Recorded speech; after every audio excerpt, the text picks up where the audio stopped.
तो कैसे हो बच्चों? होप करता हूँ कि पार्ट ए आप लोगों ने अच्छे से देख लिया होगा, सभी चीजें सीख ली होंगी। जो भी थ्योरी यूनिट था वो पार्ट ए में मैंने कंप्लीट कर लिया है। जितने भी बच्चों ने अगर पार्ट ए नहीं देखा है तो सभी से रिक्वेस्ट करता हूँ कि पार्ट ए आप जाके सबसे पहले बस जरूर देखें। आपको लिंक डिस्क्रिप्शन पे भी मिल जाएगा मेरे चैनल का। मेरे चैनल पे जाके भी आप वीडियोस को देख सकते हैं। अब हमारा काम है प्रैक्टिकल यूनिट्स के बारे में सीखना, तो चलिए हम लोग प्रैक्टिकल यूनिट्स के बारे में स्टार्ट करते हैं। होप करता हूँ ये भी वीडियो पिछले वाले वीडियो की तरह आपको बहुत ही ज्यादा पसंद आएगा, तो कृपया वीडियो को लाइक शेयर दोस्तों के साथ और सब्सक्राइब जरूर कीजिएगा। एम करते हैं कि वीडियो पे मिनिमम मिनिमम 100 लाइक कम से कम करवा दीजिए आप लोग, ताकि इससे मुझे मोटिवेशन मिले, ताकि मैं और वीडियोस आगे बना सकूं। ठीक है, अब थ्योरी एंड को एंड करते हैं और प्रैक्टिकल एंड को स्टार्ट करते हैं। प्रैक्टिकल एंड में हमें क्या क्या पढ़ना है प्रैक्टिकल यूनिट में, उसके बारे में जान लेते हैं। ठीक है, प्रैक्टिकल यूनिट में सबसे पहला जो यूनिट है हमारा है डिजिटल डॉक्यूमेंटेशन। अब डिजिटल डॉक्यूमेंटेशन होता क्या है?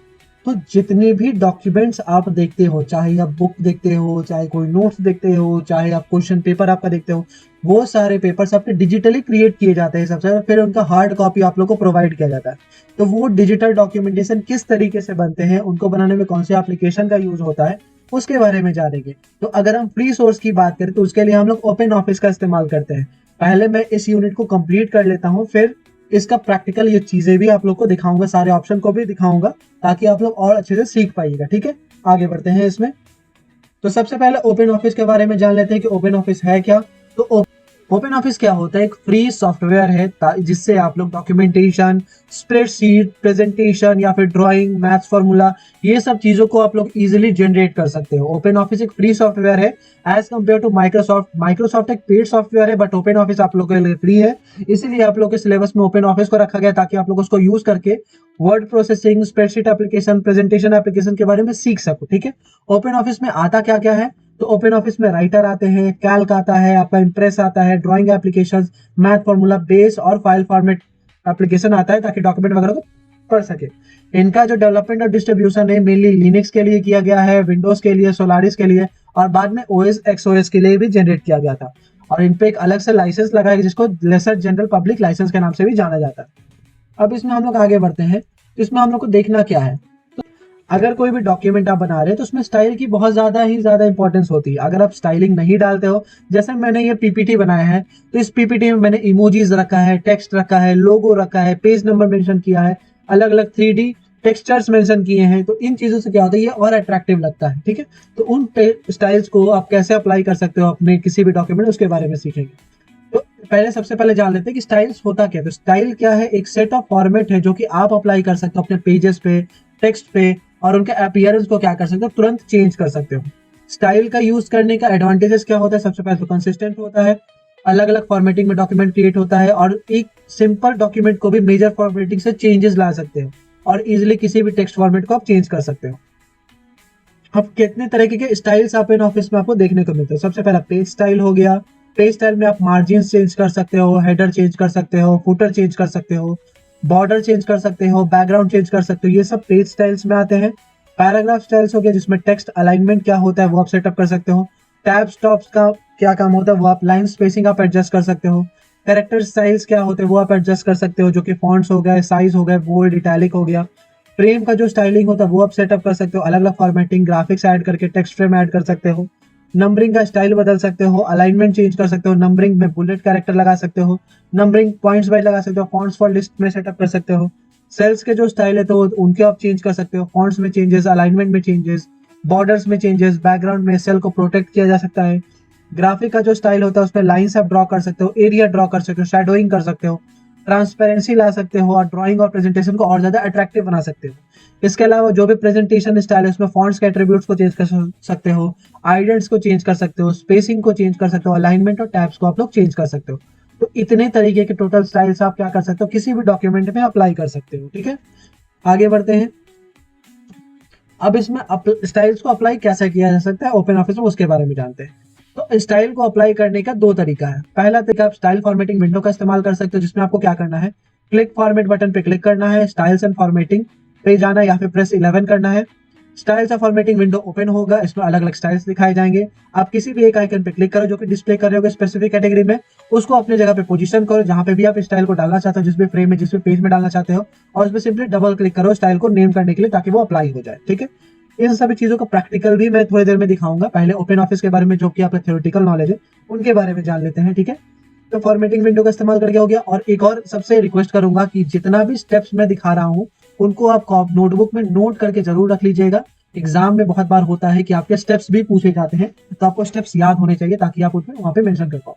इसके अलावा फिल फॉर्मेट मोड का यूज करके भी आप स्टाइल्स को अप्लाई कर सकते हैं। स्टाइल्स को आपको ओपन करना है, फॉर्मेटिंग विंडो पे क्लिक करना है और सिलेक्ट डिजायर स्टाइल पे क्लिक करना है। कोई भी जिस स्टाइल आपको पसंद है उस पर आप क्लिक करोगे, फिर फॉर्मेट मोड आइकन पे क्लिक करोगे, माउस को होवर करोगे किसी भी पैराग्राफ पे, पेज पे, फ्रेम पे और सीधा क्लिक कर टू अप्लाई स्टाइल पे क्लिक कर दोगे तो वो अप्लाई स्टाइल उस फॉन्ट पे हो जाएगा। अब आगे बढ़ते हैं। अगर आप चाहते हो अपना एक नया स्टाइल बनाना तो वो आप कैसे कर सकते हो उसके बारे में जानते हैं। तो अगर आपको अपना नया स्टाइल खुद का कस्टम स्टाइल बनाना है तो आप सिलेक्शंस के थ्रू कर सकते हो, ड्रैग एंड ड्रॉप के थ्रू कर सकते हो, या फिर किसी भी चाहे को स्टाइल को अगर डिफाइन करना है वापस से मॉडिफाई करता है मॉडिफाई करने का काम भी कर सकते हो।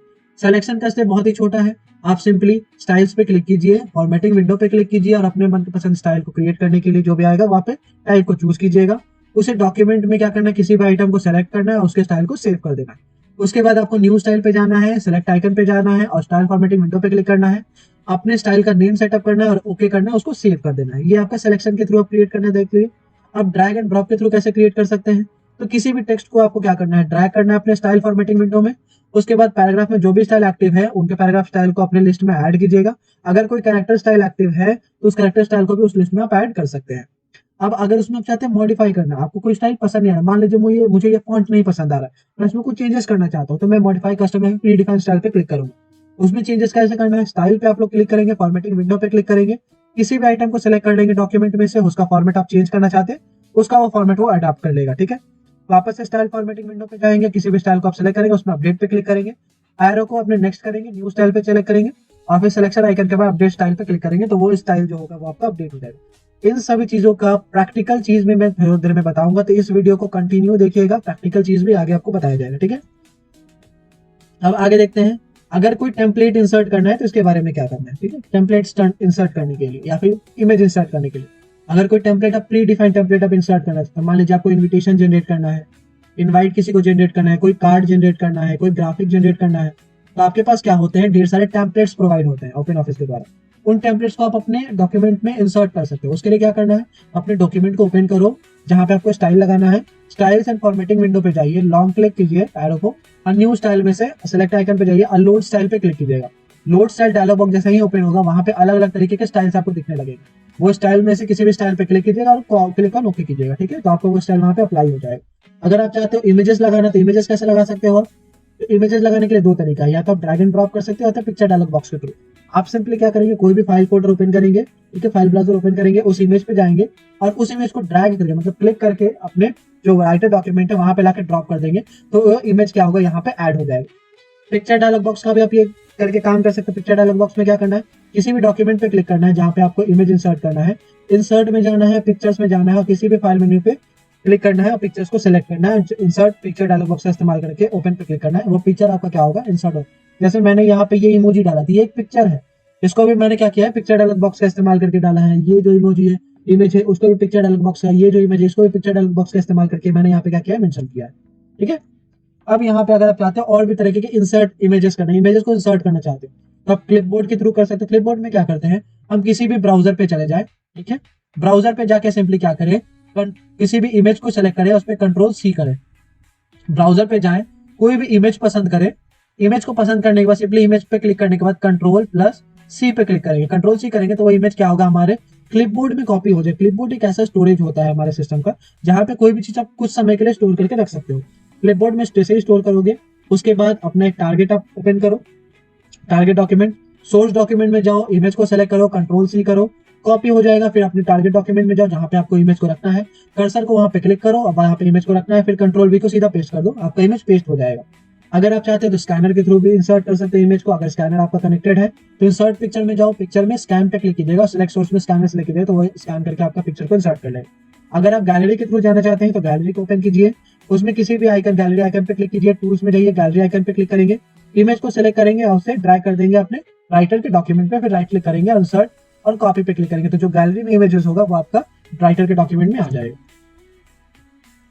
अब इनके साथ के सिस्टम में इमेज आ गया, अब उसको मॉडिफाई करना चाहते हैं तो मॉडिफाई किस तरीके से कर सकते हैं, तो मॉडिफाई करने के लिए सबसे पहले अलग अलग फिल्टर्स लगा सकते हो। फिल्टर्स के लिए क्या करना है, किसी भी इमेज को आप सेलेक्ट कर लीजिए पिक्चर टूल बार में से, इसमें व्यू पे क्लिक कीजिए, टूल बार पे पिक्चर्स पे क्लिक कीजिए, उसमें ग्राफिक फिल्टर्स और कलर्स का टूल बार होता है, उसका इस्तेमाल करके आप करेक्शंस कर सकते हो, उनके इफेक्ट्स में चेंज कर सकते हो, जैसे ब्राइटनेस बढ़ाना हो गया, ठीक है, कंट्रास्ट बढ़ाना हो गया, सैचुरेशन बढ़ाना हो गया।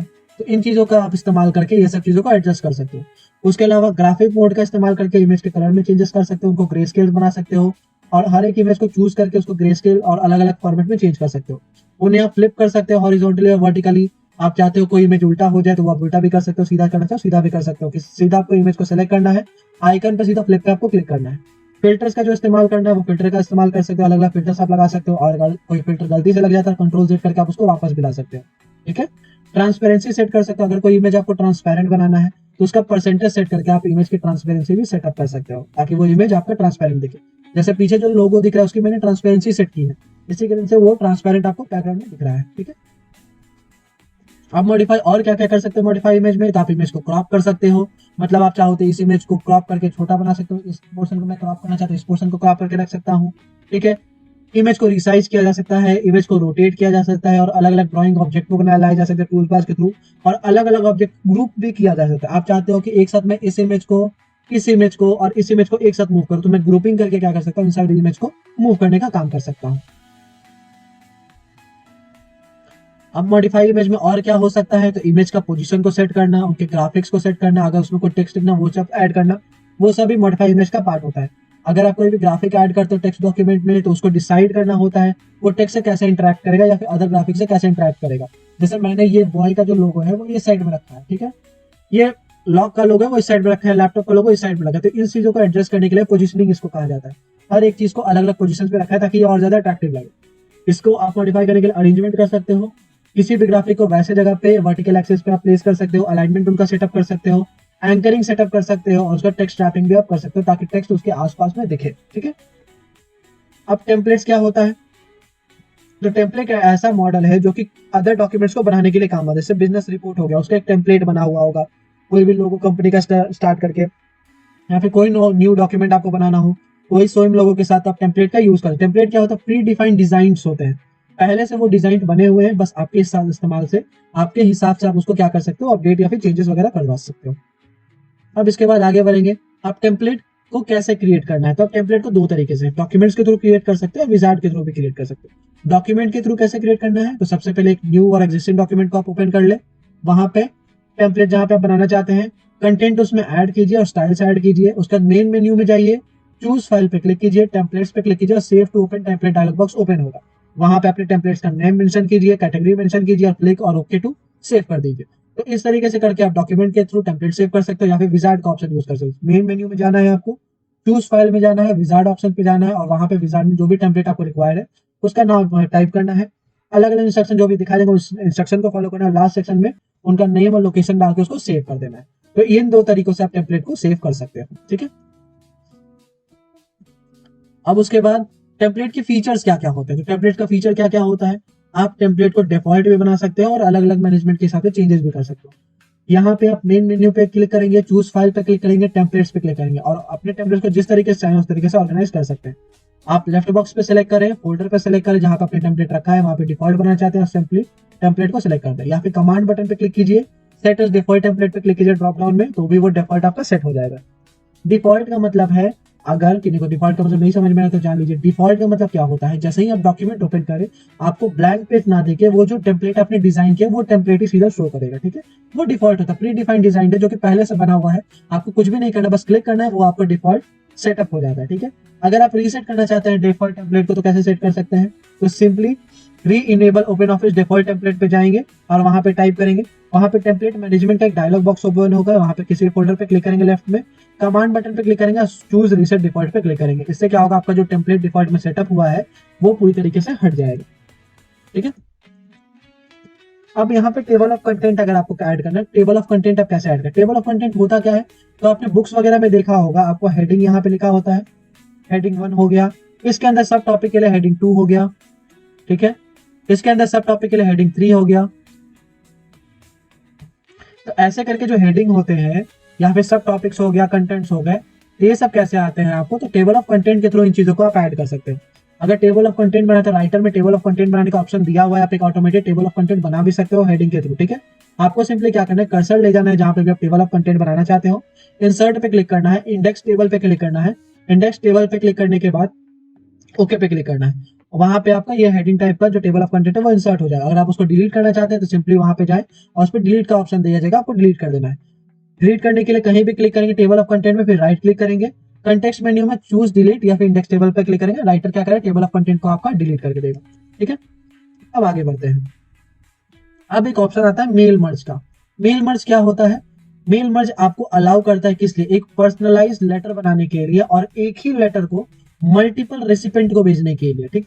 Multiple recipient in the sense आप इनविटेशन बनाते हैं तो आप इनविटेशन में डेटा तो सब कुछ सेम रहता है, बट क्या होते हैं जो उसको रेसिपेंट होते हैं वो सब डिफरेंट होते हैं, उनके नेम्स डिफरेंट होते हैं, ठीक है। वो नेम डिफर करते हैं, तो आप क्या करते हैं मेल मर्ज का इस्तेमाल कर सकते हैं एक ही इनविटेशन को मल्टीपल एम्प्लॉइज को, मल्टीपल रेसिपेंट को सेंड करने के लिए। उसमें लेबल्स आप जनरेट कर सकते हैं, इनवेलप जनरेट कर सकते हैं और डिफरेंट एड्रेसेस जो मेंशन कर सकते हैं। तो मेल मर्ज का मेनली काम होता है एक सिंपल पर्सनलाइज्ड डॉक्यूमेंट को मल्टीपल लोगों को भेजने के लिए जो सिस्टम यूज होता है वो आपका मेल मर्ज करता है। मेल मर्ज कैसे क्रिएट करते हैं, तो सिंपली आपको टेम्पलेट पे क्लिक करना है और न्यू राइटर डॉक्यूमेंट पे क्लिक करना है, ठीक है। नया डॉक्यूमेंट बनाना है, डॉक्यूमेंट को सेव करना है, उसमें अप्रोप्रिएट नेम और एक्सटेंशन डालना है। एक्सटेंशन ध्यान रखिएगा डॉट ओटीडी, ओडीटी और ओडीएस होना चाहिए। एमसीक्यू में भी ये सब सवाल पूछता है, या तो डॉट ओडीटी या तो डॉट ओडीएस होना चाहिए।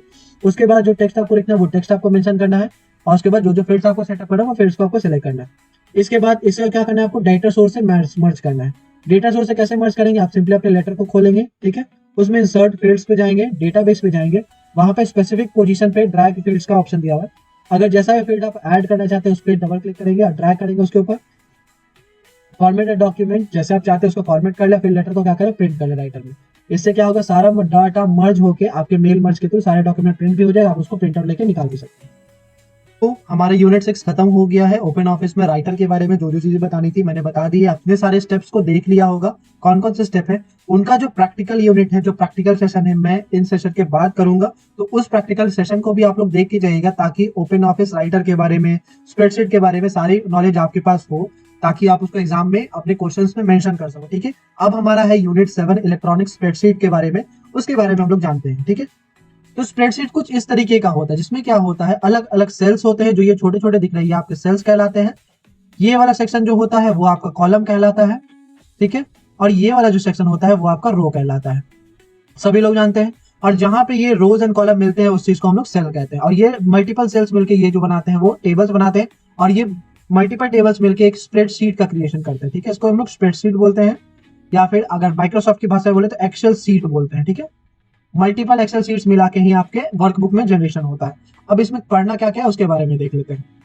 तो इसमें हम लोग को सबसे पहले पढ़ना है डेटा कंसोलिडेशन के बारे में। डेटा कंसोलिडेशन क्या होता है, डेटा कंसोलिडेशन क्या होता है उसके बारे में जाने। तो डेटा कंसोलिडेशन किसमें हेल्प करता है, हमें मल्टीपल डेटा को कंबाइन करने में हेल्प करता है। अगर हमारे पास 5 वर्कशीट है, 6 वर्कशीट है, या फिर 2 या 3 वर्कशीट है, अलग अलग वर्कशीट रखे हुए हैं, हम चाहते हैं एक मास्टर वर्कशीट बनाना जिसमें सभी वर्कशीट का सारा डेटा समराइज्ड फॉर्म में एक सिंगल शीट में मेंशन हो, तो हम डेटा कंसोलिडेशन का इस्तेमाल करते हैं। डेटा कंसोलिडेशन किया कैसे जाता है, तो उसके लिए आपको सिंपली अपना वर्कबुक को ओपन करना है, वर्कशीट को ओपन करना है। जो भी सेल्स के रेंज को आप कॉपी कंसोलिडेट करना चाहते हो उसको आप सेलेक्ट कर लोगे। करने के बाद कंसोलिडेट ऑप्शन पे यहाँ पे क्लिक करोगे, आपको यहाँ पे विजिबल होगा कंसोलिडेट का यहाँ पे ऑप्शन दिया हुआ है। कंसोलिडेट ऑप्शन के क्लिक करने के बाद यहाँ पे सिलेक्ट सोर्स चेंज करोगे, डेटा रेंज चेंज करोगे और ऐड पे क्लिक कर दोगे, तो वहां पे एक रेंज क्रिएट हो जाएगा, ठीक है।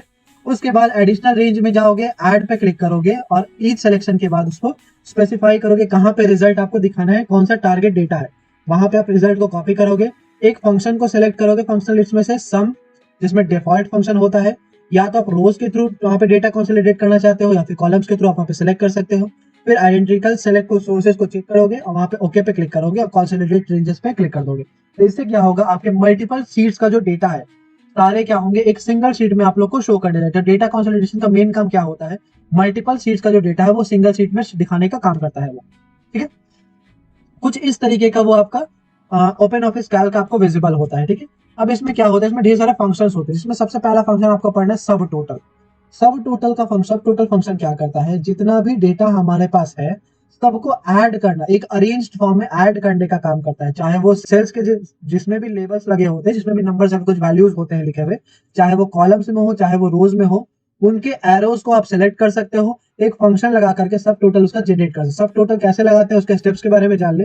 तो सबसे पहले तो इंश्योर करना है कि जो भी कॉलम आप या फिर जो भी रोज आप सेलेक्ट कर रहे हो उसमें कुछ ना कुछ लेबल होने चाहिए। लेबल क्या होता है, तो इसमें जो भी डेटा लिखा है, जैसे यहाँ पे फोल्ड लिखा है, यहाँ पे 18 लिखा है, यहाँ पे जो भी डेटा मेंशन है, इन्हीं को हम लोग लेबल कहते हैं। ठीक है, इन्हीं को क्या करते हैं हम लोग, लेबल कहते हैं। इन्हीं लेबल का इस्तेमाल करते हैं सब टोटल करने के लिए, जिसमें कैलकुलेट सब टोटल बॉक्स पे जाएंगे, वहां पे कॉलम्स को सिलेक्ट कर लेंगे। ठीक है, फिर फंक्शन का इस्तेमाल करेंगे, सिलेक्ट फंक्शन करेंगे और ओके पे क्लिक कर देंगे। इससे क्या होगा, हमारा जितना भी वैल्यू है वो हमको कैलकुलेट करके नीचे जहां भी हम देखना चाहते हैं वहां पे हमको दिखाना स्टार्ट कर देगा। अब यहाँ पे एक आता है वर्ड सॉल्वर। सॉल्वर क्या होता है, सॉल्वर का मेन काम क्या होता है, एडवांस वर्जन है गोल सीक का, वो हैंडल करता है अलग अलग इक्वेशन को, multiple unknown and designate, minimise करना, मैक्सिमाइज करना रिजल्ट को, अनडिफाइंड रूल्स को डिफाइन करना, अलग अलग रूल्स बनाना, उन सभी चीजों को काम आपका कौन करता है, सॉल्वर करता है। अब इसके आगे बढ़ते हैं। अब यहाँ पे एक आता है व्हाट इफ सिनेरियो। क्या होता है व्हाट इफ का मतलब, क्या होता है, क्या अगर ऐसा हो तब, उस कंडीशन। सिनेरियो क्या होता है, सिनेरियो वैसे टूल टेस्ट है, टूल सेट है जो कि व्हाट इफ क्वेश्चंस को लगाते हैं कि अगर ऐसा होता है तो क्या होता। ठीक है, इस सिनेरियो का अलग अलग नाम होता है, उनका आप एडिट भी कर सकते हो, अलग अलग फॉर्मेट भी कर सकते हो, और दोनों सिनेरियो के बीच नेविगेटर का इस्तेमाल करके स्विचिंग भी कर सकते हो। अब सिनेरियो क्रिएट कैसे करते हैं, तो आपको सिनेरियो क्रिएट करने के लिए क्या करना पड़ेगा, सेल्स को सबसे पहले सेलेक्ट करना है जहाँ पे सिनेरियो आपको बनाना है, टूल्स पे जाना है, टूल्स पे सिनेरियो पे क्लिक करना है, वहां पे क्रिएट सिनेरियो डायलॉग बॉक्स पे क्लिक करना है, सिनेरियो का नाम डालना है और जो भी एडिशनल इन्फॉर्मेशन उसको आप मेंशन करो कमेंट बॉक्स में, और करने के बाद उसको सेलेक्ट और डीसेलेक्ट ऑप्शन का इस्तेमाल कर सकते हो, फिर ओके करना है, डायलॉग बॉक्स को क्लोज कर देना है। इससे आप व्हाट इफ सिनेरियो को जनरेट कर सकते हो। ठीक है, गोल सी क्या होता है, एक ऐसा टूल जो आपको वैल्यूज फाइंड करने में, जब भी जहां जरूरत हो, जैसा रिजल्ट चाहिए हो, उसके हिसाब से वैल्यूज फाइंड करने में, डिजायर रिजल्ट फाइंड करने में हेल्प करता है। जैसे एग्जांपल, एक सीएफओ कंपनी का इनकम जानता है, उसमें पहले 3 क्वार्टर में क्या है बट चौथे के बारे में नहीं जानकारी है, तो आप गोल शीट का इस्तेमाल करके चौथे क्वार्टर का जो भी अर्निंग है वो एनुअल गोल के हिसाब से कैलकुलेट कर सकते हो। कोई भी एक कंपनी है जिसमें 3 क्वार्टर का आपके पास डेटा पड़ा है बट चौथे क्वार्टर का डेटा आप नहीं जानते, बट आपके पास एनुअल गोल है, तो आप गोल शीट का इस्तेमाल करके क्या कर सकते हो, चौथे क्वार्टर का डेटा निकाल सकते हो।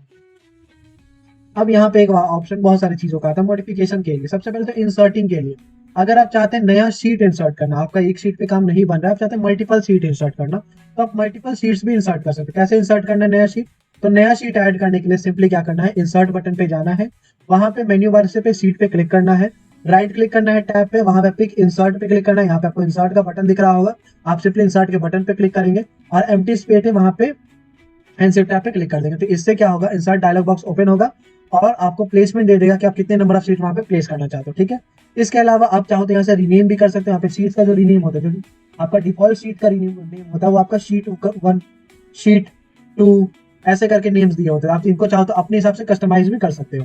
ठीक है, रीनेम करने के लिए सिंपली आपको वही करना है, लेफ्ट क्लिक करना है, लेफ्ट राइट क्लिक करना है, राइट क्लिक करने के बाद रीनेम वाले बटन पे जाना है, यहाँ पे रीनेम का आपको बटन विजिबल होगा, उस पर डबल क्लिक करना है, उसको आप रीनेम का ऑप्शन क्लिक करके उस पर नेम में आप जो भी चेंजेस करना चाहते कर सकते, करके आप इंटर कीजिए तो वो रीनेम आपका हो जाएगा। इसके अलावा आप चाहते हैं 2 वर्कशीट को मर्ज करना, 2 अलग अलग वर्कशीट आपने बनाया है उन सभी को मर्ज करना चाहते हो, तो आप सिंपली क्या कर सकते हो, ओरिजिनल वर्कशीट को खोलिए, एडिट के बटन पे क्लिक कीजिए, चेंजेस पे क्लिक कीजिए, मर्ज डॉक्यूमेंट पे क्लिक कीजिएगा, जो भी फाइल आप मर्ज करना चाहते हो आप सिंपली उसको सेलेक्ट कीजिएगा और ओके पे क्लिक कर दीजिएगा। उसके बाद जो भी आप चेंजेस एक्सेप्ट करना चाहते हो उसको एक्सेप्ट करेगा, तो नहीं पसंद है तो रिजेक्ट भी कर सकते हैं और सीधा फाइनलाइज चेंजेस पे क्लिक करना है। इससे क्या होगा, 2 अलग अलग वर्कशीट होंगे वो आपके मर्ज हो जाएंगे।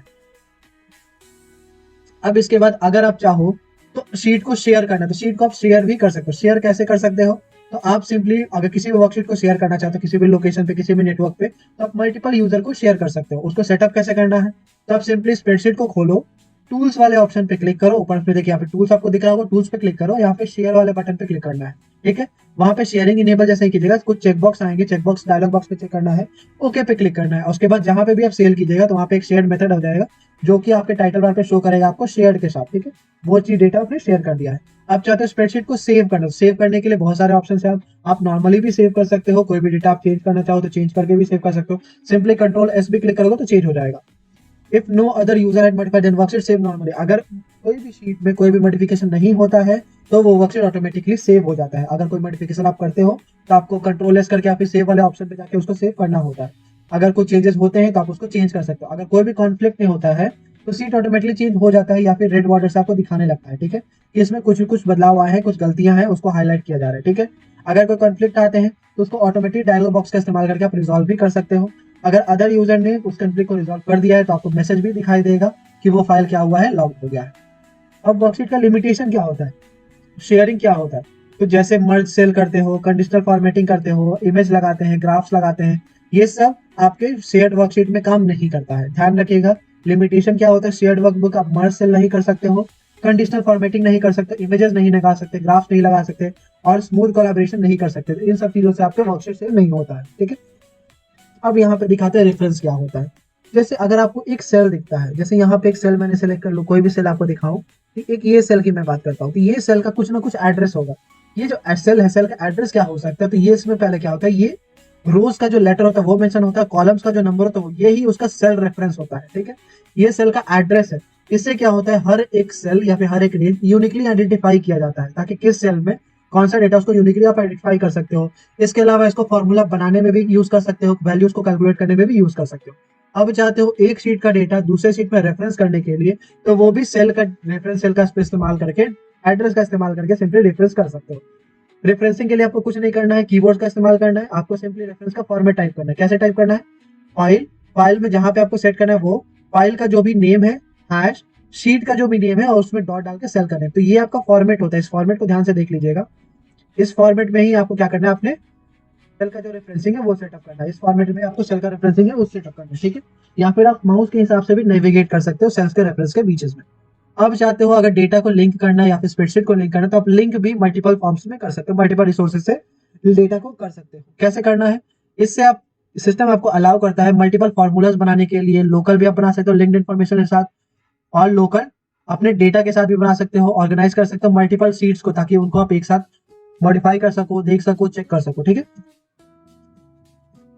अब यहाँ पे लिंक्स कैसे बनाते हैं, तो यहाँ पे एक वर्ड आता है हाइपरलिंक। हाइपरलिंक क्या होता है, इन केस आप एक चीज पे क्लिक करके, मान लीजिए ग्राउंड बटन है, मैं ग्राउंड बटन पे क्लिक करना चाहूँ, क्लिक करते ही मुझे ग्राउंड का शीट ओपन हो जाए, वो मुझे दिख जाए, तो आप सिंपली हाइपरलिंक का इस्तेमाल करके क्या कर सकते हैं, ग्राउंड का जो लिंक लेबल है उसको लिंक बना सकते हैं, ताकि उस पर जैसे ही आप क्लिक करो तो वो एक पाथ पे आपको ले जाए जहां से आप उसको देख सको, ठीक है।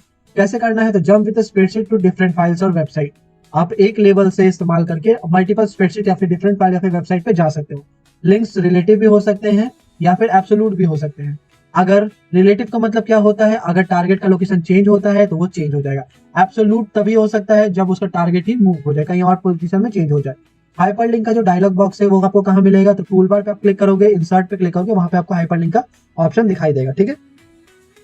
आप अगर चाहते हो अपने डेटा को एक्सटर्नल डेटा से मैच करना, तो आप कैसे कर सकते हो, उसके लिए क्या क्या स्टेप है, तो सिंपली टारगेट वर्कशीट को आप ओपन करो, इंसर्शन सेल पे जाओ, इंसर्ट में जाओ, लिंक टू एक्सटर्नल डेटा वाले ऑप्शन पे क्लिक करना है। वहां पे जो भी सोर्स है यूआरएल का, आप यूआरएल यहाँ पे टाइप कीजिएगा। टाइप करने के बाद डिजायर रेंज जो भी है आप रेंज को सेलेक्ट कर लीजिए और ओके पे क्लिक कीजिएगा। इससे क्या होगा, बाहरी डेटा से ये शीट आपका लिंक हो जाएगा। अगर कोई रजिस्टर्ड डेटा सोर्स से लिंक करना है तो उसके लिए इन ऑप्शंस को आप फॉलो कीजिएगा। टूल्स पे जाना है, ऑप्शंस पे क्लिक करना है, ओपन ऑफिस .org बेस पे क्लिक करना है और डेटाबेसेस पे जाना है, ठीक है। उसके बाद न्यू पे क्लिक करना है और नए डेटाबेस को लिंक क्रिएट करना है। उसमें डेटाबेस का फाइल लोकेशन डालना है और ब्राउजर का यूज करना है फाइल को सेलेक्ट करने के लिए।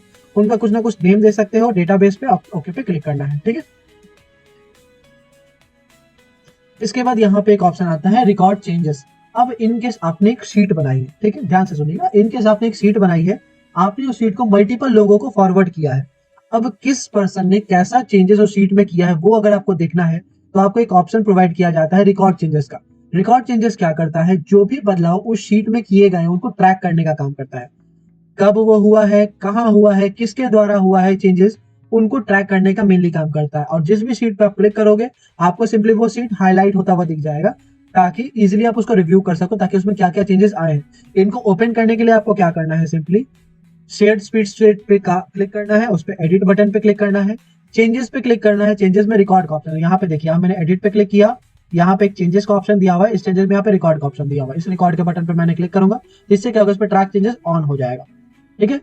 इसके बाद अगर व्यू चेंजेस करना है तो उसके लिए आप क्या कर सकते हो, वापस से एडिट पे जाओ, चेंजेस पे जाओ, यहाँ पे शो फिल्टर पे विजिबल चेंजेस बाय पे क्लिक करना है। इससे क्या होगा, जो भी चेंजेस हुए होंगे सिस्टम में आपको वहां पे विजिबल होने लगेगा डेट के साथ, ठीक है। जिस टाइम रेंज में चेंजेस हुए हैं वो चीज आपको दिखने लगेगा। आप अगर फिल्टर करना चाहते हो चेंजेस को तो आप फिल्टर भी कर सकते हो। फिल्टर किन के थ्रू हो सकता है, ऑथर के थ्रू हो सकता है फिल्टर, रेंजेस के थ्रू फिल्टर हो सकता है, कमेंट के थ्रू फिल्टर हो सकता है, और एक्सेप्ट और रिजेक्ट के थ्रू आप डेटा को क्या कर सकते हो, इजीली फिल्टर करने का काम कर सकते हो। रिकॉर्ड चेंजेस का मेनली काम यही होता है। अब इसके बाद अगर आप चाहो तो कमेंट्स ऐड करना, कमेंट्स तो आप लोगों को पता ही है, इंस्टाग्राम पे कमेंट्स तो करते हैं, वो स्टेटस पे कमेंट्स करते हो, तो वो कमेंट्स क्या होता है, कमेंट्स आपका क्या होता है, कोई भी चेंजेस करते हो अगर आप और चाहते हो लोगों को पता रहे कि उसमें आपने चेंजेस क्यों किया है, तो आप सिंपली कमेंट ऐड कर सकते हो। अब कमेंट ऐड क्या करना है, कैसे करना है, तो उसके लिए डिजायर्ड चेंज पे जाना है, एडिटेड सेल पे जाना है, एडिट ऑप्शन पे जाइएगा, चेंजेस पे, वहां पे कमेंट्स का आपको ऑप्शन दिख जाएगा। कमेंट्स में अपना कमेंट्स आप यहाँ पे डायलॉग बॉक्स में एंटर कीजिए और सिंपली ओके बटन पे क्लिक कर दीजिए। इससे क्या होगा, जिस सेल में भी आपने चेंजेस किए हैं उनके ट्रैक चेंजेस में वो कमेंट ऐड हो जाएगा। कोई भी ऑथर, और वहाँ पे ऑथर का नाम दिखेगा, टाइम और डेट सब कुछ उनको विजिबल होगा, वो लोग वहां से चेक कर सकते हैं। अब अगर कुछ बदलाव करना है, एडिट करना है, तो आप कैसे कर सकते हो, सिंपली आपको कमेंट पे क्लिक करना है, एडिट पे जाना है, चेंजेस पे जाना है, कमेंट पे क्लिक करना है, क्लिक करने के बाद मॉडिफाई कमेंट पे जाना है और ओके पे क्लिक करना है। जो भी आप कमेंट में मॉडिफाई करना चाहते हो मॉडिफाई क्लिक करिएगा, करके सिंपली ओके पे क्लिक कर देना है। अब इसके बाद आता है एक्सेप्ट और रिजेक्ट चेंजेस। अगर इनकेस कोई चेंज हुए हैं उनको आप एक्सेप्ट या रिजेक्ट कैसे कर सकते हो, तो रिजेक्ट और एक्सेप्ट करने के लिए सिंपली एडिट बटन पे जाइए, चेंजेस पे जाइए और एक्सेप्ट और रिजेक्ट बटन पे क्लिक कीजिएगा, ठीक है। और उसके बाद रिव्यू चेंजेस, हर एक चेंजेस को एक एक करके रिव्यू कीजिएगा और एक्सेप्ट और रिजेक्ट करके उसको अपने हिसाब से एक्शन ले सकते हैं। जितने भी स्टेप्स मैंने बताए हैं, मैं अनुरोध करूंगा, सभी से रिक्वेस्ट है कि सारे स्टेप्स को कॉपी में नोट जरूर कर लीजिएगा। कोई ना कोई एक स्टेप्स आपसे एग्जाम में पूछा जा सकता है, गारंटी। ये सब इंपॉर्टेंट स्टेप्स है जो आपके एग्जाम में हर साल से पूछे हैं। मैं आपको सैंपल पेपर भी प्रोवाइड करूंगा, तो वीडियो में बने रहिएगा। सैंपल पेपर कहाँ कब कैसे मिलेगा वो भी आपको पता चलेगा, बस वीडियो में अच्छे से बने रहिएगा, ठीक है। अब आगे बढ़ते हैं। अब यहाँ पे एक आता है मैक्रोस का ऑप्शन। इलेक्ट्रॉनिक स्प्रेडशीट में अब मल्टीपल ऑप्शंस आते हैं। पहला, आप दो डॉक्यूमेंट को कंपेयर कर सकते हो इजीली।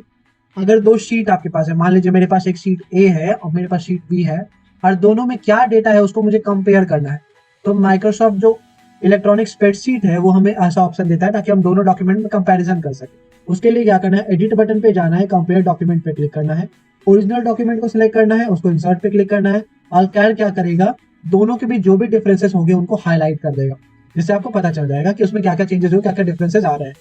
अब मैक्रोस क्या होता है, मैक्रोस क्या होता है, सबसे इजी वे में बताता हूँ। मान लीजिए आपको दिन भर में एक ही टास्क करना है, मान लीजिए दो नंबर को ऐड करने का काम करना है, या फिर दो नंबर को सब्ट्रैक्ट करने का काम करना है, या फिर दो नंबर को मल्टीप्लाई करने का काम करना है, प्रोडक्ट निकालने का काम करना है, या फिर आपको कॉन्कैटिनेट करना है। तो एक ही टास्क आपको मल्टीपल टाइम्स अगर करना होता है तो आप सिंपली मैक्रोस करते हो। मैक्रोस क्या करता है, आप जो भी काम करते हो, जो भी ऑप्शंस यूज करते हो, जो भी बटन्स यूज करते हो, उनको क्या करता है, सेव करके अपने पास रख लेता है और उसको एक सीक्वेंस में रन करवाता है। जिससे क्या होता है, अगर आप कोई रिपीटेटिव टास्क डेली कर रहे हो तो वो रिपीटेटिव आपको डेली का डेली नहीं करना पड़ेगा। आप सिंपली मैक्रो रन करोगे तो मैक्रो रिकॉर्डर क्या करेगा, उस मैक्रो को रन करेगा, जो जो बटन आपने क्लिक किया है वो ऑटोमेटिक रिपीट हो जाएगा। जिससे आपका जो मल्टीपल काम है, एक ही चीज को आपको अगर बार बार करना होता है तो आप मैक्रोस का यूज कर सकते हो। मैक्रोस क्या करेंगे, आपके एक ही काम को मल्टीपल टाइम्स आप यूज कर पाओगे। आपने एक बार रिकॉर्ड करके रख दिया, आप जिस भी सीट में जाओ तो मैक्रोस अप्लाई करके उस काम को रिपीट कर सकते हो। मैक्रो रिकॉर्डर आपको कहाँ मिलेगा, मैक्रो रिकॉर्डर आपको मिलेगा टूल्स वाले बटन पे जाइएगा, मैक्रोस पे क्लिक कीजिएगा, रिकॉर्ड मैक्रो पे क्लिक कीजिएगा, ठीक है। वहां पे आप जो भी मैक्रो रिकॉर्ड करना चाहते हो वो रिकॉर्ड कीजिएगा और फिर स्टॉप रिकॉर्डिंग करके मैक्रो को सेव कर देगा अपना कोई नाम डाल के। मैक्रो का एडवांटेजेस क्या होता है, तो ये आपके कोई भी रूटीन टास्क को ऑटोमेट कर देता है और आपका टाइम और एफिशिएंसी बहुत ही ज्यादा तरीके से बचाता है। आपको इजी हो जाता है किसी भी चीज को रिपीट करना, जैसे तो अब हम देखने ला रहे हैं यूनिट 9, जो कि है हमारा web application and security purpose, ठीक है। वेब एप्लीकेशन क्या क्या होते हैं, उसके सिक्योरिटीज क्या क्या रूल्स होते हैं, उनके बारे में देखने जाते हैं, ठीक है। वेब एप्लीकेशन के बारे में जाने तो सबसे पहले वेब एप्लीकेशन में हमारी होती है एक्सेसिबिलिटी फीचर्स क्या होती है। इसमें एक आता है एक्सेसिबिलिटी फीचर, जो हमारे सिस्टम को यूजेबल बनाती है ताकि उसको सभी लोग अच्छे से इस्तेमाल कर सके, चाहे वो पीपल नॉर्मल यूसेज के लिए करें या फिर उनके पास कोई डिसेबिलिटी हो उनके लिए। जैसे नॉर्मल उसको कहते हैं असिस्टिव टच टेक्नोलॉजी, जो कि डिसेबल्ड पीपल को मोस्टली एक्सेस करने में या फिर यूसेस करने में आसानी देती है, ठीक है। इसमें बहुत सारी चीजें होती हैं। अगर आप अपने फोन में जाओगे, आपके फोन में भी एक एक्सेसिबिलिटी का सेंटर होता है। फोन के सेटिंग्स में जाना, सेटिंग्स के अबाउट सेक्शन में मत जाना, अबाउट सेक्शन के ऊपर एडिशनल सेटिंग्स होते हैं। एडिशनल सेटिंग्स में जाओगे तो वहाँ पे एक्सेसिबिलिटी दी जाएगी, उसमें एक्सेसिबिलिटी में मल्टीपल ऑप्शंस दिए होते हैं। वो मोस्टली ऑप्शन डिसेबल्ड पीपल के लिए होते हैं ताकि डिसेबल्ड पीपल उसके लिए यूज कर सके। उसमें क्या क्या होते हैं, उसमें एक ईज ऑफ एक्सेस सेंटर के ऑप्शन दिए होते हैं, जिसमें मल्टीपल फीचर, जैसे स्टार्ट मैग्नीफायर होते हैं। बहुत सारे लोगों को छोटी छोटी चीजें पढ़ने में प्रॉब्लम होती है, उनके लिए वो टेक्स्ट को इनलार्ज करने का काम करते हैं, उसके लिए अलग विंडो ओपन करते हैं ताकि पढ़ने में वो आसानी हो। तो स्टार्ट मैग्नीफायर करके आप वो काम कर सकते हैं। एक का काम होता है नरेटर, किन्हीं को अगर पढ़ने में सुनने में प्रॉब्लम है तो वो लोग क्या कर सकते हैं, रीड कर सकते हैं स्क्रीन को, सिस्टम को बोल करके सुन सकते हैं उस चीज को अलाउडली। टेक्स्ट टू स्पीच में उसको कन्वर्ट किया जा सकता है। उसके बाद स्टार्ट ऑन स्क्रीन कीबोर्ड भी आप इस्तेमाल करें ताकि एक वर्चुअल कीबोर्ड आपको मिल जाए। आप उसको सिस्टम पे इस्तेमाल करके पॉइंटिंग डिवाइस का यूज करके कीबोर्ड्स को एक्सेस कर सकते हो। इसके अलावा हाई कंट्रास्ट को भी आप सेटअप कर सकते हो ताकि आपको देखने में आसानी हो, बेटर विजिबिलिटी और रीडेबिलिटी में आसानी हो सके। अगर आप चाहो तो सिस्टम में कैसे कर सकते हो, तो उसके लिए आपको स्टार्ट बटन पे क्लिक करना है, ऑल प्रोग्राम्स पे क्लिक करना है, एक्सेसरीज पे क्लिक करना है, ईज ऑफ एक्सेस में ईज ऑफ एक्सेस सेंटर पे क्लिक करना है, ठीक है। एडिशनल एक्सेसिबिलिटी फीचर में क्या होता है, इसमें जितने भी फंक्शन है, टूल्स वगैरह है, वो सब के बारे में आपको धीरे धीरे करके पता चलेगा। जितना हो सके आप टूल्स को एक्सेस करें, एक्सेस करके देखिए कि कौन सा टूल किस काम के आता है। आप अपने सिस्टम, अपने फोन पे भी एक्सेसिबिलिटी फीचर को एक्सेस कर सकते हैं, ठीक है। ये सब कंप्यूटर के स्पेशल फीचर्स होते हैं। अदर एक्सेसिबिलिटी फीचर्स में क्या क्या होता है, तो अदर उन फीचर्स को छोड़ करके एक्सेस ऑफ सेंटर में क्या क्या है, तो सबसे पहले कंप्यूटर विदाउट डिस्प्ले अगर कोई है तो वो उन लोगों के लिए जो जिनको देखने में प्रॉब्लम होती है, उनके लिए क्या कर सकते हैं वो लोग, नरेटर का इस्तेमाल कर सकते हैं, ऑडियो डिस्क्रिप्टर का इस्तेमाल कर सकते हैं, ऑल अननेसेसरी एनिमेशन को बंद किया जा सकता है।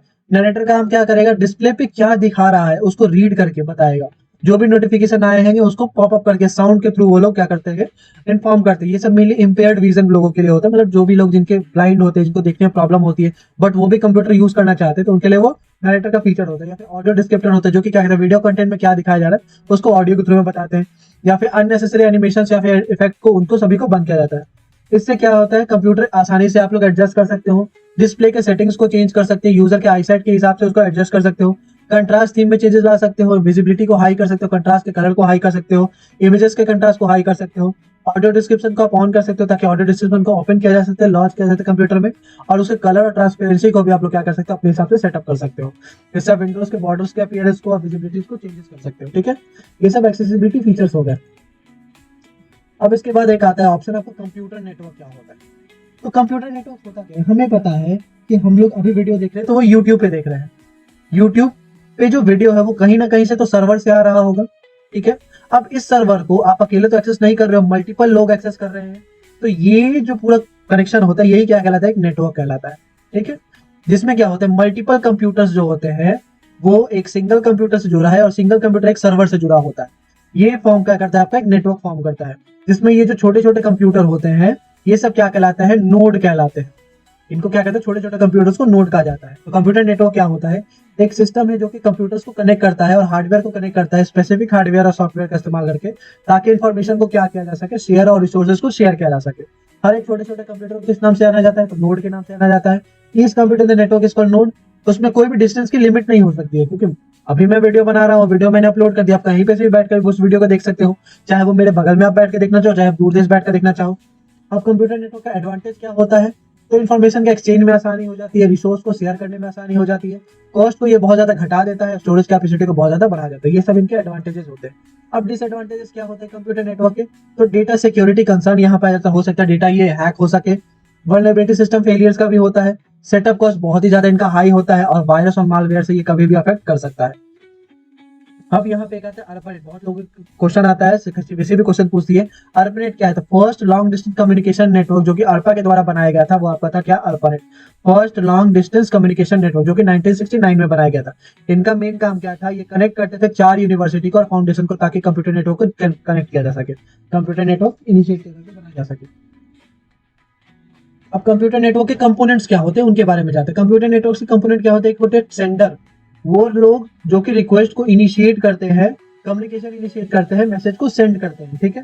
चाहे वो आपका नॉर्मल कंप्यूटर हो गया, वर्क स्टेशन हो गया, टेलीफोन हो गया, वीडियो कैमरा हो गया, ये सब क्या हो गया, आपके सेंडर हो गए। एक होता है रिसीवर। रिसीवर क्या होता है, वैसा डिवाइस जो रिसीव करता है ट्रांसमिटेड मैसेज को, जैसे कंप्यूटर हो गया, वर्क स्टेशन हो गया, टेलीफोन या फिर वीडियो कैमरा हो गया, सब क्या करते हैं, रिसीव करने का काम करता है।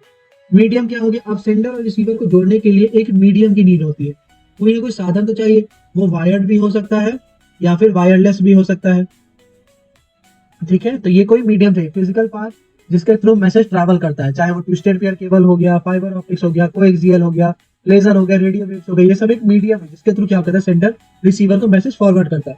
उसके अलावा अगर आप कंप्यूटर नेटवर्क में कनेक्टेड हो, सेंडर रिसीवर कनेक्टेड है, तो कुछ ना कुछ मैसेज, कुछ ना कुछ इन्फॉर्मेशन तो उन दोनों के बीच शेयर हो रहा होगा। अब इन चारों चीजों को शेयर करने के लिए प्रोटोकॉल्स बनाए। प्रोटोकॉल्स किनको बोलते हैं, रूल्स को बोलते हैं। वो नियम, वो गाइडलाइन जो क्या करते हैं, डेटा कम्युनिकेशन पे हेल्प करते हैं, ताकि जो भी डेटा आप शेयर करो वो स्टैंडर्डाइज हो, एक्सचेंज हो, इजिली लोगों के साथ एक्सचेंज किया जाए, वो सब आपके क्या करते हैं, प्रोटोकॉल का काम होता है। अब नेटवर्क के टाइप्स कितने होते हैं, टाइप्स ऑफ कंप्यूटर नेटवर्क क्या होता है, तो नेटवर्क कितने टाइप्स के होते हैं, तो नेटवर्क आपका 4 से 5 टाइप के होते हैं, वैसे मेन 4 ही टाइप होता है। पहला आपका पर्सनल एरिया नेटवर्क होता है। पर्सनल एरिया नेटवर्क क्या होता है, वो छोटा सा नेटवर्क जो पर्सनल होता है यूजर का। जैसे मैं अगर अपना हॉटस्पॉट एनेबल करूँ, मेरे हॉटस्पॉट से 5 से 6 यूजर कनेक्ट हो जाए, तो वो मेरा पर्सनल नेटवर्क हो, जिसको हम लोग पैन बोल सकते हैं, जिसमें जो डेटा मैं शेयर करूंगा वही लोग वो लोग एक्सेस कर पाएंगे। जैसे ब्लूटूथ कनेक्ट हो गया, कीबोर्ड हो गया, माइस हो गया, प्रिंटर हो गया, टीवी रिमोट हो गया, जिसका रेंज लगभग 10 मीटर होता है। तो ये सब पर्सनल एरिया का नेटवर्क होता है, ठीक है। एक आता है local area network. Local area network जो एक छोटे से एरिया को कवर करता है, जैसे छोटा एक रूम हो गया, एक ऑफिस हो गया, कैंपस हो गया, ये सब जो भी कवर होता है वो आपका लोकल एरिया नेटवर्क में आता है। जैसे स्कूल का कंप्यूटर लैब होगा, स्मॉल ऑफिस नेटवर्क हो गया। फिर इसके बाद आता है मेट्रोपॉलिटन एरिया नेटवर्क, जिसमें क्या होता है लैन को बढ़ाया जाता है और मल्टीपल कंप्यूटर को एक सिटी में, एक शहर में कनेक्ट किया जाता है, वो आपके मेट्रोपॉलिटन एरिया नेटवर्क होते हैं, ठीक है। उसके बाद वाइड एरिया नेटवर्क, दो लार्ज सिटीज कंट्रीज को जोड़ने का जो काम करता है नेटवर्क, वो आपका कौन सा नेटवर्क होता है, वाइड एरिया नेटवर्क। जैसे सैटेलाइट्स का यूज करते हैं, राइटर, ब्रिज, गेटवेज, इन सभी चीजों का आप इस्तेमाल करते हैं, तो इससे क्या होता है वाइड एरिया नेटवर्क आप लोग प्रोड्यूस करते हो और कंट्री वर्ल्ड वाइड में आप कहीं पे भी कनेक्शन स्टैब्लिश करके डेटा को शेयर कर सकते हो। तो ये सब वाइड एरिया नेटवर्क का काम होता है। अब नेटवर्क का जो आर्किटेक्चर होता है वो कैसा होता है, तो नेटवर्क आर्किटेक्चर देखना है तो जैसा भी डिजाइन है, ये कैसा डिजाइन है, इसमें हार्डवेयर और उसके कुछ फंक्शनल कॉन्फ़िगरेशन होते हैं। नेटवर्क आर्किटेक्चर कितने टाइप का होता है, तो दो टाइप का, पीयर टू पीयर नेटवर्क और client server network. Peer to peer में क्या होता है, दो अलग अलग सिस्टम होते हैं, ठीक है।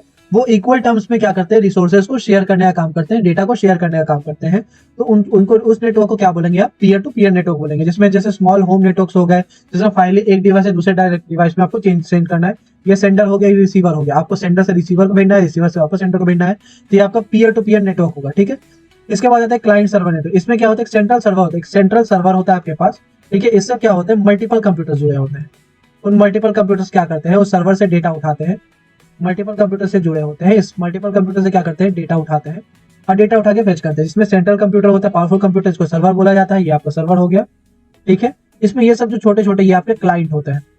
क्लाइंट क्या करते हैं, जो भी रिसोर्स आपको चाहिए या फिर जो भी नोट्स होते हैं वो आपको क्या करते हैं, रिक्वेस्ट करते हैं। लार्ज बिजनेस में मेनली क्या होता है, ये वाला नेटवर्क आर्किटेक्चर आपका यूज होता है। स्मॉल ऑर्गेनाइजेशन में ये आपका पीयर टू पीयर नेटवर्क आपका इस्तेमाल किया जाता है, ठीक है। आई थिंक सबको समझ में आ गया होगा। अब उसमें कुछ कुछ टोपोलॉजीज भी आती है। टोपोलॉजीज किसको बोलते हैं, तो वो चैनल, वो ज्योमेट्रिक अरेंजमेंट जिसमें सर्वर और क्लाइंट और कम्युनिकेशन चैनल अरेंज्ड होते हैं। एग्जांपल के तौर पे मैंने फोन को कनेक्ट किया, मोबाइल को कनेक्ट किया, लैपटॉप से लैपटॉप को कनेक्ट किया, प्रिंटर से प्रिंटर को कनेक्ट किया, वो स्कैनर से, तो इन सब के लिए जो चैनल यूज होता है वो चैनल को ही टोपोलॉजी बोलते हैं। इसका ज्योमेट्रिक अरेंजमेंट जो होता है वो आपको टोपोलॉजी कराता है, इसी को नेटवर्क टोपोलॉजी कहते हैं। अब टाइप्स कितने हैं नेटवर्क टोपोलॉजी में, तो पहला आता है बस टोपोलॉजी। बस टोपोलॉजी में क्या होता है, एक सिंगल लाइन जाता है, इनसे क्या होता है मल्टीपल लाइंस निकले हुए होते हैं। उन मल्टीपल लाइन में मल्टीपल रिसोर्सेज को क्या करते हो, कनेक्ट करने का काम करते हो और इसी सिंगल लाइंस के थ्रू क्या होता है, डेटा का शेयरिंग भी होता है। तो ये आपका बस टोपोलॉजी होता है। इसमें जितने भी डिवाइस होते हैं वो सिंगल कॉमन चैनल से कनेक्ट होते हैं, इनको हम लोग बस बोलते हैं। जो कि चलता कैसे, एक नेटवर्क से होता है जिसमें अलग अलग चेन पे टर्मिनेटर्स लगे होते हैं, मतलब अलग अलग एंड्स लगे होते हैं। इसमें एक डिवाइस में एक ही टाइम पे डेटा ट्रांसफर हो सकता है, मिली ये लाइन पे काम करता है। इसके बाद आता है रिंग टोपोलॉजी। रिंग टोपोलॉजी में क्या होता है, अलग अलग सिस्टम क्या होते हैं, रिंग के फॉर्म में एक दूसरे से कनेक्टेड होते हैं, कुछ इस तरीके से। आप किसी से भी किसी को डेटा कहीं से भी शेयर कर सकते हैं। तो ये डिवाइस जो भी अरेंज हो, क्लोज लूप में हो, वो आपका डिवाइस कैसा होता है, रिंग टोपोलॉजी। इसमें एडजेसेंट डिवाइस एक दूसरे से क्या होता है, कनेक्टेड होते हैं। सर ये आपका कुछ तरीके का नेटवर्क होता है जिसमें क्या होता है, मल्टीपल चैनल्स होते हैं, मल्टीपल सिस्टम होते हैं। ईच डिवाइस कनेक्ट नहीं होता है सेंट्रल सर्वर से डेडिकेटेड चैनल्स के थ्रू, ठीक है। जिसमें सारे कम्युनिकेशन जो भी होते हैं, यहाँ पे आपका सर्वर रखा होता है और इसी सर्वर के थ्रू क्या होता है, सारे चैनल्स आपके कनेक्टेड होते हैं। हिस्टोरिकली इसको मेन फ्रेम कंप्यूटर में इस्तेमाल किया जाता है। अब इसके बाद देखने जाए, अब इसमें नेटवर्क अगर किसी भी सिस्टम को कनेक्ट करना होता है तो उसके लिए अलग अलग डिवाइसेस यूज होता है। जिसमें पहला डिवाइस आपका आता है हब। हब क्या होता है, वैसा नेटवर्क होस्ट जो कि क्या करता है, डेटा ट्रांसफर को फैसिलिटेट करता है, मल्टीपल नेटवर्क से कनेक्ट करने का काम करता है और सारे डेटा को सारे रिकॉर्ड्स तक, सारे कनेक्टेड डिवाइस तक पहुंचाने का काम करता है। ये आपका हब का काम होता है। स्विच क्या होता है, एक स्मार्टर होता है हब से, ये फिल्टर करता है डेटा को, उसके हिसाब से जो डेटा जिसको रिक्वायरमेंट होता है उसको उतने डेटा को फॉरवर्ड करने का स्विच आपका काम करता है। इसके बाद राउटर होता है। राउटर क्या करता है, डेटा के ट्रैफिक को जैम करता है और नेटवर्क्स को फ्री करता है ताकि इजीली कनेक्शन एस्टैब्लिश हो सके अलग अलग नेटवर्क्स के थ्रू लैन का इस्तेमाल करके। ब्रिज क्या होता है, दो अलग अलग सब नेटवर्क्स को जोड़ने का जो काम करता है वो आपका ब्रिज कहलाता है। दो अलग अलग सब नेटवर्क्स को, छोटे छोटे जो नेटवर्क्स हैं उनको जोड़ने का काम कर रहा है ताकि इनसे भी एक्सेस किया जा सके, इनसे भी डेटा एक्सेस किया जा सके। यही आपका क्या कहलाता है, ब्रिज कहलाता है। राउटर की तरह ही एक्ट करता है बट डायरेक्टली ये कनेक्ट नहीं करता है, ठीक है। इसके बाद आता है रिपीटर। रिपीटर क्या करता है, एम्पलीफाई करता है, रीट्रांसमिट करता है सिंगलर को, इंश्योर करता है कि ये लंबे दूरी तक ट्रैवल कर पाए। तो मेनली एम्पलीफायर का काम क्या है, मान लीजिए मुझे यहाँ से 100 किलोमीटर 200 किलोमीटर डेटा भेजना है तो मैं रिपीटर का यूज करूँगी। ये क्या करता है, डेटा को और ज्यादा स्पीड से ट्रांसमिट करने का काम करता है ताकि वो बिना खराब हुए, बिना खत्म हुए, बिना डिग्रेडेड हुए लॉन्ग डिस्टेंस को ट्रैवल कर सके।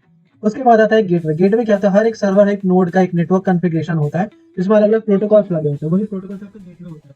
वो गेटवे के थ्रू ही क्या होता है, डेटा का ट्रांसमिशन होता है। आपके सिस्टम में, आपके फोन में, सभी में अलग अलग तरीके के गेटवे लगे होते हैं। गेटवे का पोर्ट होता है, उस पोर्ट का इस्तेमाल करके आप लोग क्या करते हैं, डेटा का ट्रांसफरिंग करते हैं, ठीक है। अब उसके बाद आता है इंटरनेट। क्या होता है, सभी का सवाल है सर इंटरनेट होता क्या है। तो इंटरनेट का मतलब होता है इंटरनेशनल नेटवर्क, एक ऐसा नेटवर्क जो ग्लोबली सारे सिस्टम को कनेक्ट करके रखता है। आप एक सिस्टम से मल्टीपल किसी भी कितने भी दूर पे बैठ के सिस्टम पे कनेक्ट कर सकते हो, वो तो कनेक्शन आपका इंटरनेट कहलाता है। वैसा सिस्टम, वैसा नेटवर्क जो ग्लोबली सारे कंप्यूटर को कनेक्ट करने का काम करता है, वर्ल्ड वाइड कम्युनिकेशन स्टैब्लिश करने का काम करता है और डेटा शेयरिंग का काम करता है, वही आपका क्या कहलाता है, इंटरनेट का काम करता है। इसके बाद आता है इंटरनेट। इंटरनेट क्या होता है, एक ऐसा प्राइवेट नेटवर्क जो कि शॉर्ट एक इंटरप्राइज के अंतर्गत होता है या फिर छोटे छोटे ऑर्गेनाइजेशन के अंतर्गत आता है, इसमें सिर्फ ऑर्गेनाइजेशन ही उसको एक्सेस कर सकता है। जैसे आपके स्कूल की जो वाईफाई है वो आप एक्सेस कर सकते हो या फिर आपके टीचर्स ही एक्सेस कर सकते हैं, बट आपके बाहर का कोई पर्सन एक्सेस उसको नहीं कर सकता, ठीक है। तो वो सब क्या होता है, इंटरनेट कनेक्शन होते हैं।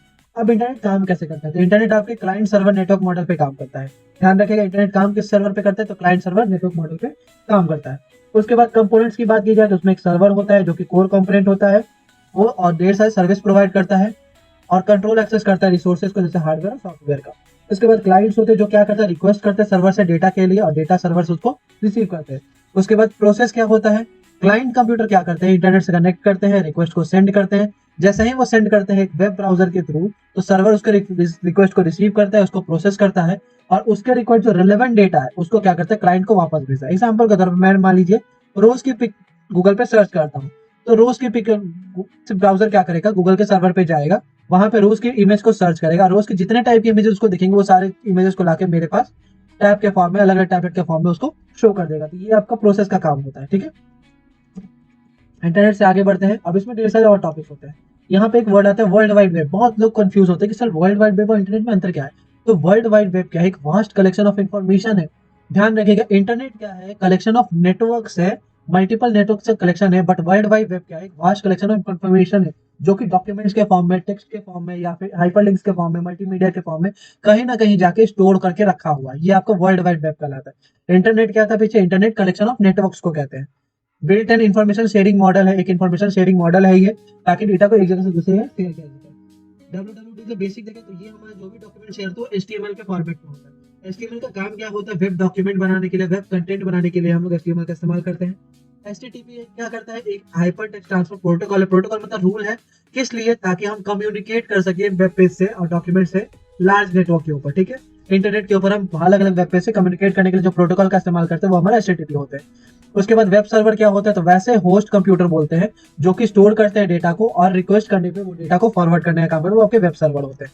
वेब ब्राउजर क्या होता है, वैसे एप्लीकेशन प्रोग्राम जो हमारे सिस्टम में इंस्टॉल होते हैं, क्लाइंट के सिस्टम में इंस्टॉल होते हैं, जिसको एक्सेस करना होता है, व्यूइंग करना था, कंटेंट को देखने का काम है, जैसे इंटरनेट एक्सप्लोरर हो गया, Mozilla Firefox, Google Chrome, Baidu, ये सब आपके क्या है, आपके वेब ब्राउजर जिनका हम लोग इस्तेमाल करते हैं डेटा को सर्च करने के लिए। अब उसके आगे बढ़ेंगे। अब अगर आपको इंटरनेट से कनेक्ट करना है तो आपके पास कुछ चीजें होनी कंपलसरी है। क्या होना चाहिए कंपलसरी, पहले आपके पास एक डायल कनेक्शन होना चाहिए, मतलब एक टेलीफोन लाइन होनी चाहिए या फिर कंप्यूटर के मॉडेम के थ्रू एक टेलीफोन कनेक्शन होना चाहिए आपके पास प्रेजेंट, तभी आप डेटा का ट्रांसफर कनेक्ट कर सकते हो, इंटरनेट से कनेक्ट कर सकते हो। मॉडेम का आप इस्तेमाल कर सकते हो ताकि वो एनालॉग सिग्नल को डिजिटल सिग्नल में ट्रांसफर कर सके। अब बट मॉडेम क्या होता है, एक स्लो कनेक्शन होता है। उसके बाद एक ब्रॉडबैंड आता है जो कि नॉर्मली घर पे लगता है, जिसमें हाई स्पीड इंटरनेट कनेक्शन होता है। एक केबल प्रोवाइड किया जाता है टेलीफोनिक कंपनीज के द्वारा, अब सबसे फास्टेस्ट मेथड होता है डेटा को ट्रांसफर करने के लिए। केबल इंटरनेट कनेक्शन भी आता है, एक टाइप ऑफ ब्रॉडबैंड है जो कि केबल के मॉडेम से हम लोग क्या करते हैं, केबल ऑपरेटर के थ्रू अपने इंटरनेट को एक्सेस करने का काम करते हैं। उसके बाद हमारे घर में आजकल तो सभी के घर में लगभग हो गया वायरलेस होता है, वाईफाई इंटरनेट, वैसा इंटरनेट जो कि बिना वायर का इस्तेमाल होता है, ठीक है। मल्टीपल डिवाइस को आप कनेक्ट कर सकते हो एक नेटवर्क रेंज से। आप अपने घर में वाईफाई लगा लो तो वाईफाई के नेटवर्क को रिचार्ज करवा के आप क्या कर सकते हो, मल्टीपल नेटवर्क से कनेक्ट कर सकते हो। बाहरी देश से, दुनिया से मल्टीपल सिस्टम को भी आप कनेक्ट कर सकते हो और सारे को इंटरनेट एक्सेसिबल बना सकते हो। अब इसके अलावा क्या क्या हो सकता है, एक मोबाइल इंटरनेट आ गया। अगर आपके पास सिम कार्ड प्रेजेंट है तब सिम कार्ड में जो आपके इंटरनेट सर्विस प्रोवाइडर, आईएसपी बोलते हैं उसको, इंटरनेट सर्विस प्रोवाइडर होते हैं, जो भी आपके टेलीकॉम कंपनीज है वो सब क्या करते हैं, आपको मोबाइल डिवाइसेस में डोंगल या फिर डेटा प्लान ऑफर करते हैं ताकि आप सेलफोन यूजर है तो आप उसके हिसाब से फास्ट कनेक्टिविटी को स्टैब्लिश कर सके। उसका सैटेलाइट का इस्तेमाल किया जाता है डेटा को ट्रांसमिट करने के लिए, एक जगह से दूसरे ऑर्बिटल सैटेलाइट होता है, सैटेलाइट डिश होता है, मॉडेम का इस्तेमाल किया जाता है। और मूली रिमोट एरिया, वैसे एरिया जहां पे हम नहीं पहुंच पाते वहां तक डेटा पहुंचाने के लिए सैटेलाइट का इस्तेमाल किया जाता है।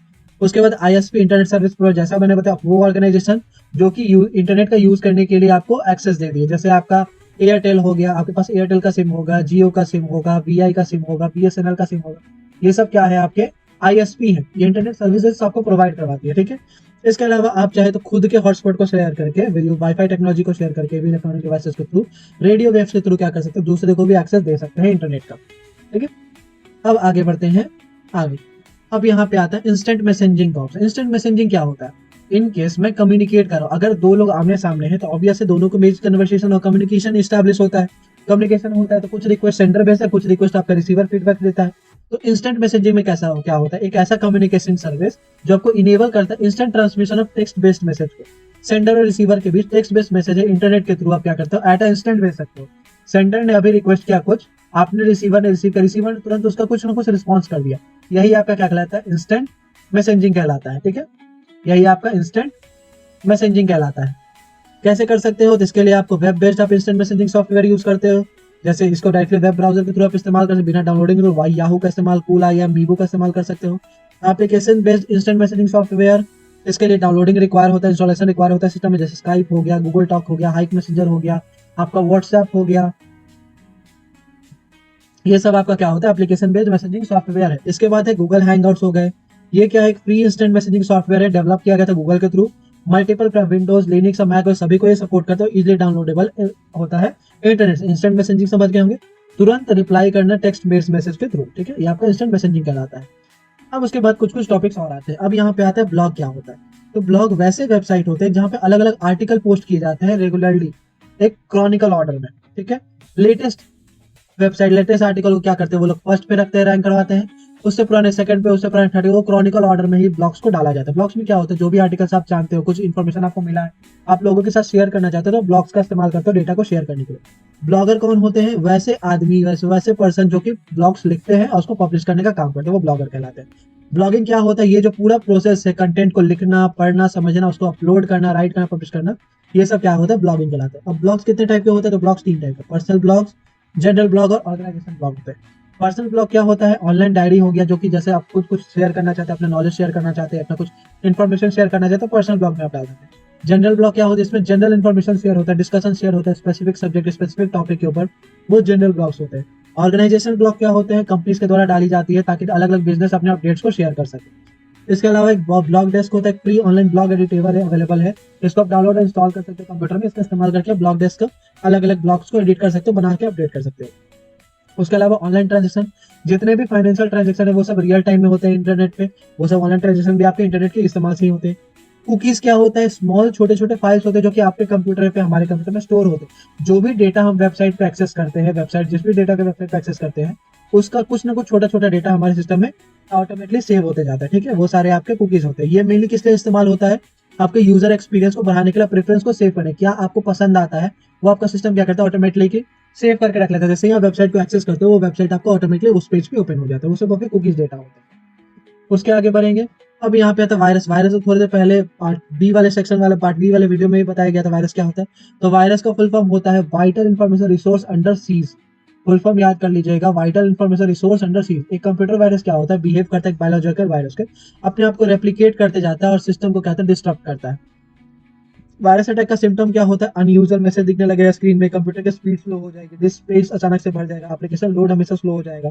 इसके अलावा वायरस के टाइप्स क्या होते हैं, तो रेसिडेंट वायरस, जैसे कि मैंने पहले ही बताया था, रेसिडेंट वायरस जो कि परमानेंटली ड्राइंग में रहता है, कोई भी ऑपरेशन को डिस्टर्ब कर सकता है, रोकने का काम करता है, वो सबका रेसिडेंट वायरस होगा। नॉन रेसिडेंट वायरस क्या, रैम में नहीं रहने का काम करता है, बट किसी प्रोग्राम मॉड्यूल में वो एग्जिस्ट करता है, वो सब आपके नॉन रेसिडेंट वायरस होते हैं। उसके बाद जाएंगे तो प्रोग्राम वायरस क्या होता है, वैसे वायरस जो किसी भी फाइल के एक्सटेंशन को क्या कर सकते हैं, डिफेक्ट कर सकते हैं, इन्फेक्ट कर सकते हैं, वो सब आपके प्रोग्राम वायरस होते हैं। माइक्रो वायरस क्या होते हैं, वैसे वायरस जो कि मैक्रो लैंग्वेज का इस्तेमाल करके बनाया जाता है, छोटे छोटे डेटा फाइल्स के थ्रू, वो आपका माइक्रो वायरस होता है।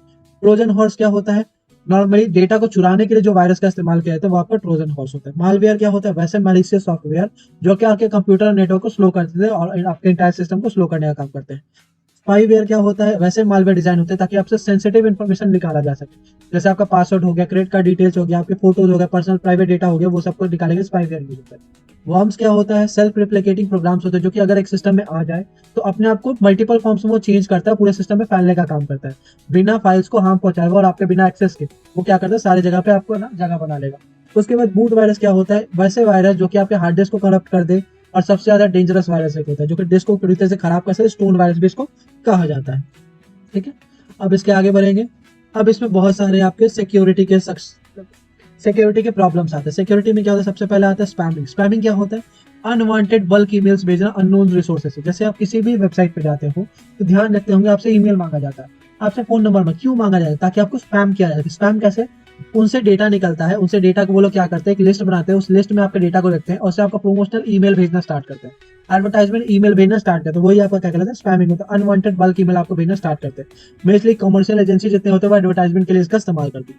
एक होता है फिशिंग। फिशिंग क्या होता है, फ्रॉडलेंट एक्टिविटी, जैसे आपको गिफ्ट का कोई कूपन मिल गया या फिर आपको कोई लॉटरी लग गया हो, ऐसा कुछ मैसेज वगैरह आता है, आप बोलते हैं लिंक पे क्लिक कीजिए, आपको इतना पैसा मिलेगा, ये प्राइस मिलेगा, तो वो सब चीज क्या होता है, फिशिंग का केसेस होता है, जिसमें क्या होता है आपसे लॉगिन पासवर्ड मांगा जाता है, अकाउंट डिटेल्स मांगा जाता है, आपसे पेमेंट मांगा जाता है, ट्रांजेक्शन करवाया जा सकता है, ये सब फिशिंग के केसेस होते हैं। उसके बाद आता है इस ईमेल स्पूफिंग। इसमें ईमेल स्पूफिंग क्या होता है, कोई भी एक ईमेल हेडर क्या करता है, एक नए ऑर्गेनाइज ईमेल, ओरिजिनेटेड ईमेल के जैसा आपका ईमेल बनाएगा, बस कुछ अलग सोर्सेज का इस्तेमाल करके। मान लीजिए मैं गूगल gmail.com करूंगा, ठीक है, gmail.com से मुझे मेरा मेल बना हुआ है, तो हो सकता है कोई सिस्टम क्या करेगा, @gmail.com कर दे, ठीक है। तो ये जो वेबसाइट हो गई, ये क्या हो गया, आपके ईमेल स्पूफिंग हो गया, नकली ईमेल जनरेट हो जाए, ठीक है। ऐसे करके वो लोग क्या करते हैं, कैरेक्टर में चेंज करके ईमेल स्पूफिंग भी करते हैं और अलग अलग मेल्स आपको भेजने का काम करते हैं। एक्सीडेंट एक अनप्लान्ड और अनएक्सपेक्टेड वे जो कि अनडिजायरेबल रिजल्ट और अनप्रेसिडेंट आउटकम्स देता हो, मतलब ऐसा कोई रिक्वेस्ट जो आपने इनिशिएट कर दिया बट उससे आपको अनएक्सपेक्टेड रिजल्ट देखने को मिले, वो एक्सीडेंट होता है। फिर एक इमरजेंसी केस होता है, एन अनएक्सपेक्टेड सिचुएशन होता है जो कि इमीडिएट अटेंशन चाहता है आपके सिस्टम को और आप अपने सिस्टम को प्रिवेंट करने से बचाना चाहते हैं, तो उस टाइम पे वो इमरजेंसी वाले कंडीशंस को देखने को होता है, ठीक है। अब इसके बाद आता है एक हजार्ड का ऑप्शन। हजार्ड्स क्या होता है, तो वैसे ऑब्जेक्ट या फिर वैसा सिचुएशन, वैसा बिहेवियर या फिर वर्स्ट ऑफ पोटेंशियल जो कि इंज्यूरी प्रोड्यूस करता है, इलनेस प्रोड्यूस करता है, प्रॉपर्टी डैमेज करता है, एनवायरमेंट को हार्म करता है, ये सारी चीज आपके क्या कहलाते हैं, हजार्ड। हजार्ड तो आपके तीन तरीके के हो सकते हैं, आपका फिजिकल हजार्ड, चाहे वो एनवायरमेंटल फैक्टर से हजार्ड कुछ हो डायरेक्ट कॉन्टैक्ट में आके, noise, radiation, extreme temperature. Chemical hazard हो सकता है आपका एक्सपोजर टू केमिकल हो जाए, सॉलिड लिक्विड गैस के फॉर्म में किसी वर्क प्लेस में, toxic fume of chemical kills, और biological exposure to harmful organism like virus, bacteria, infectious plant, health risk handling from animal from contaminated materials. तो physical hazards वैसे hazard हो गए जो कि आपके सिस्टम को हार्म कर सकते हैं बिना किसी कॉन्टैक्ट। केमिकल हजार्ड वैसे फैक्टर्स हो गए जो कि केमिकल्स के थ्रू आपके सिस्टम को हैंग कर सकते हैं या फिर अटैक कर सकते हैं। बायोलॉजिकल अटैक वैसे बैक्टीरिया फिर वायरसेस हो गए जो कि प्रोड्यूस होकर क्या करते हैं, हेल्थ को प्रॉब्लम लाते हैं, हेल्थ में प्रॉब्लम लाते हैं। ये सब आपके हजार्ड्स के टाइप होते हैं। अब इसके बाद आता है एक सेफ्टी हजार्ड आता है। सेफ्टी हजार्ड क्या होता है, वैसे अनसेफ कंडीशंस होते हैं जो कि इंजरी ला सकते हैं, इलनेस ला सकते हैं, फिर डेथ ला सकते हैं, जैसे tripping hazard, damage for carpet exposed हुआ, जैसे आप किसी वायर को छू देते हो तो वो भी एक हजार्ड होता है।